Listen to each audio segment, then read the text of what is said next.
शत समाचारमा स्वागत छ। नमस्कार, म कावेरी पौडेल। सुरु गरौं 100% समाचार। मन्त्री परिषदको बिहिबार बसेको बैठकद्वारा विभिन्न निर्णयहरू सार्वजनिक। बिहिबार बसेको मन्त्री परिषदको बैठकद्वारा नेपाल राजस्व परामर्श विकास समिति सदस्य निर्मल हरि अधिकारीको राजीनामा स्वीकृत।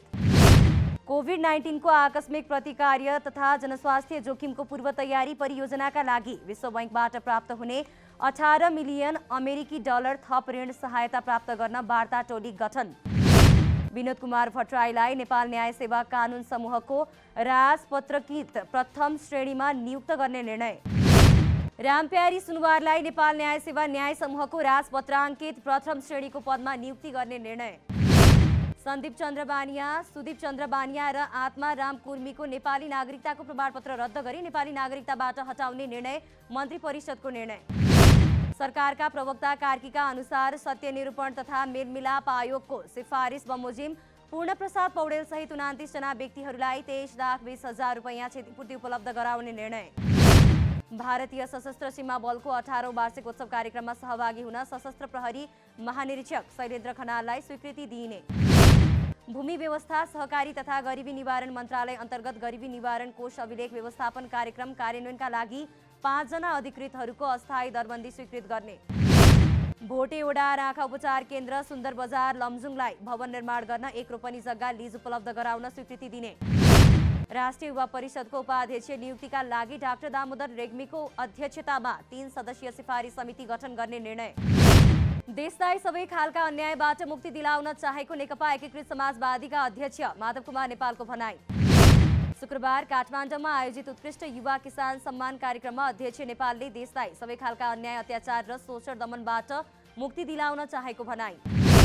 देशलाई समृद्ध बनाउने पर्याप्त आधारहरू आफूसँग रहेको समेत नेपालको दाबी। देशलाई पिछडिएको अवस्थाबाट समुन्नत बनाउने पर्याप्त सम्भावना रहेको भन्दै देशमा नै नागरिकलाई खानका लागि चाहिने खाद्यान्नको आवश्यकता परिपूर्ति पूरा गर्न सकिने भनाई।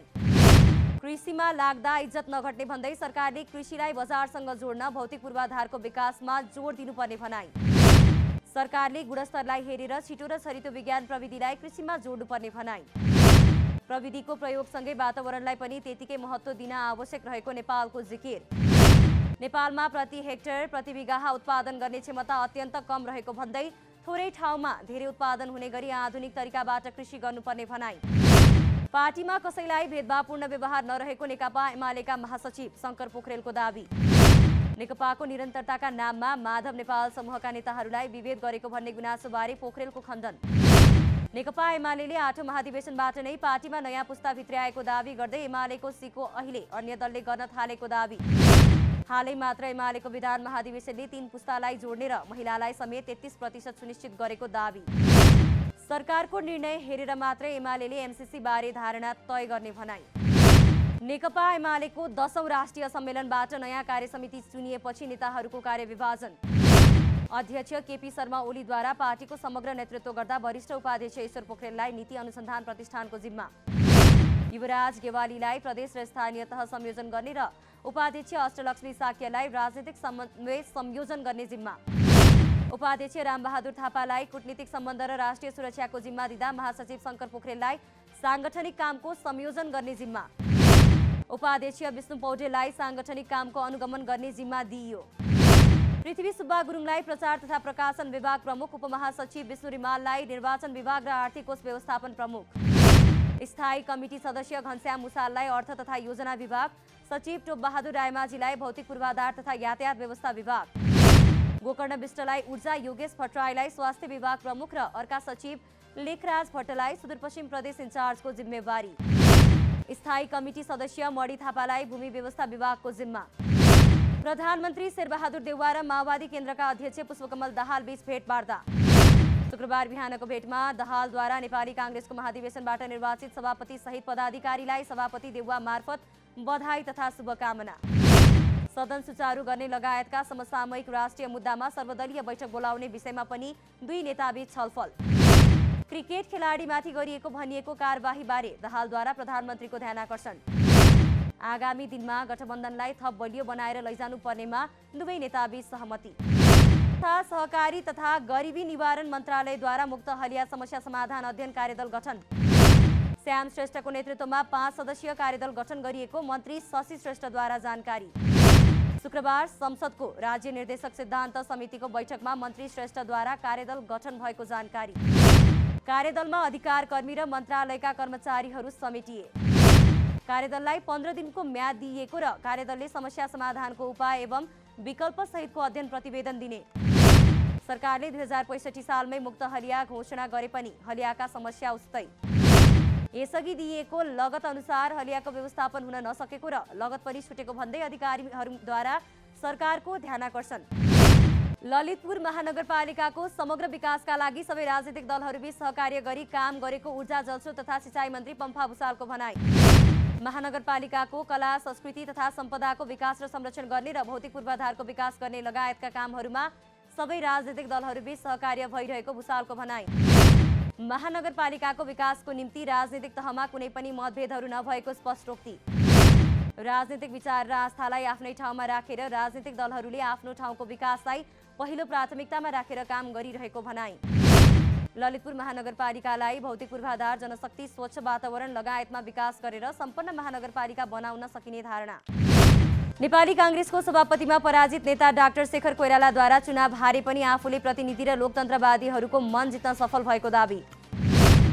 पार्टीमा यथास्थिति चाहने सबैको अपवित्र गठजोड विरुद्ध लडेको र राजनीतिक जितेको दाबी। कांग्रेस सुधारको प्रक्रियालाई अगाडि बढाउने थप जिम्मेवारी आफ्नो काँधमा आएको भनाई। प्रतिनिधि तथा शुभेच्छुकबाट पार्टीलाई रूपान्तरण गर्ने र नयाँ ढङ्गले चलाउन चाहिने गरी 40% मत प्राप्त भएको र यो मतबाट आफू भावविभोर भएको भनाई। पार्टीको आन्तरिक निर्वाचनमा जय र पराजयलाई स्वाभाविक रूपमा लिँदै कांग्रेस रूपान्तरणको एजेन्डामा निरन्तर क्रियाशील हुने भनाई। 14औं महाधिवेशनबाट पार्टीभित्र मात्र नभई पार्टी बाहिरका आम लोकतन्त्रवादीहरू बीच पनि कांग्रेसप्रति आकर्षण। नेपालमा कुपोषणको अवस्थाबारे बुझ्न र नेपाललाई कुपोषण मुक्त बनाउन राष्ट्रिय योजना आयोग र विश्व खाद्य कार्यक्रमको सहयोगमा पोषणको कमीको मूर्ति नामक अध्ययन। 18 महिना पहिले सुरु गरेको अनुसन्धानको अध्ययन प्रतिवेदन शुक्रबार सार्वजनिक। नेपालमा एकातिर 32% बालबालिकाहरू दीर्घ रूपमा कुपोषित छन् भने अर्कोतर्फ 17% महिलाहरू अधिक तौलबाट ग्रसित। कुपोषण र खाद्य असुरक्षाको स्थितिको अवस्था भौगोलिक क्षेत्र, उमेर समूह र आर्थिक अवस्था अनुसार फरक। बहुआयामिक गरिबी, प्राकृतिक तथा मानवीय विपत्ति, कोभिड-19 जस्ता महामारीका कारणले आर्थिक क्षेत्रमा आएको शिथिलता र कमजोर पूर्वाधारका कारणले नेपालमा कुपोषण बढ्दो अवस्थामा। नेपालका 22% परिवार आवश्यक पौष्टिक आहार खानबाट वञ्चित।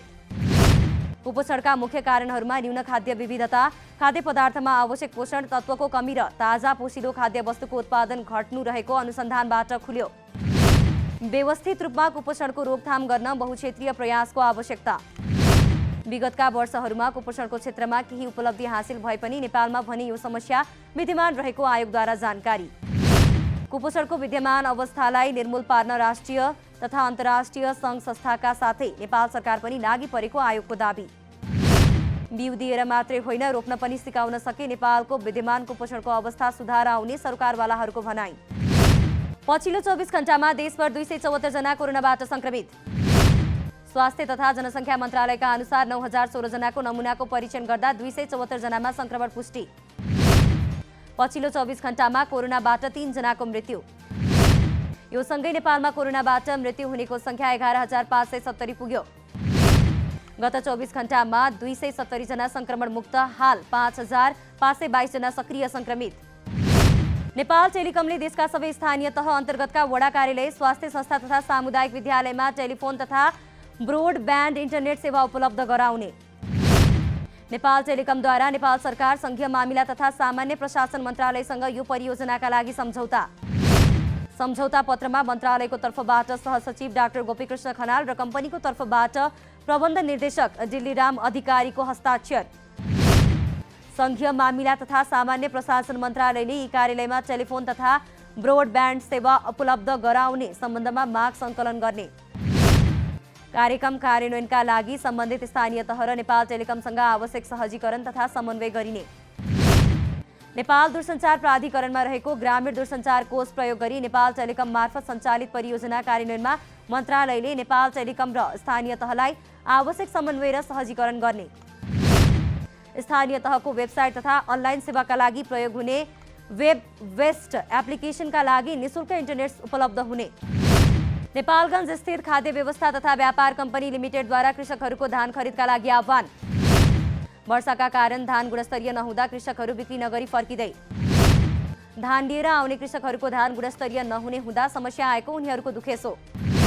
यो वर्ष धान वर्षाले तहस नहस बनाएको र बचेको धान पनि कम्पनीको गुणस्तरमा नपुगेको राप्ती सोनरी गाउँपालिकाबाट ध्यान ल्याएर आएका कृषक कृष्ण चौधरीको भनाई। बाँकेमा धान उत्पादन राम्रै भए तापनि वर्षाका कारण धान आधा बढी खेतमा नै नोक्सान भएको किसान माधव वर्माको भनाई। आफ्नो धान बिक्री गर्नका लागि कम्पनीको मापदण्ड अनुसारको नभएको किसानको दुखेसो। बाहिर बिचौलियाहरूले खरिद गर्दा मलको मूल्य पनि उठाउन मुस्किल भएको कृषकको गुनासो। सरकारले आफूलाई धान बिक्रीका लागि केही लचकता अपनाउनु किसानको आग्रह। किसानले ल्याएको धान खराब भएकाले खरिद गर्न नसकिने खाद्य व्यवस्थाका प्राविधिक रोशन श्रेष्ठको भनाई। सरकारी मापदण्ड भन्दा तलमाथि आफूहरू नगर्ने भएको हुँदा कृषकहरूलाई समस्या परेको प्राविधिक श्रेष्ठको दावी। जापानको ओसाका शहरमा रहेको एउटा भवनमा आगलागी हुँदा कम्तीमा 27 जनाको मृत्यु। शुक्रबार ओसाकाको किटा वार्डमा रहेको किटा सिन्ची मनोरञ्जन जिल्लाको ओसाका स्टेसन नजिकै रहेको 6 तले भवनको 4थो तलामा आगलागी। मृत्यु हुने आशंका गरिएका सबै आगो लागेको बेला क्लिनिकमा रहेको सञ्चार माध्यमको भनाई।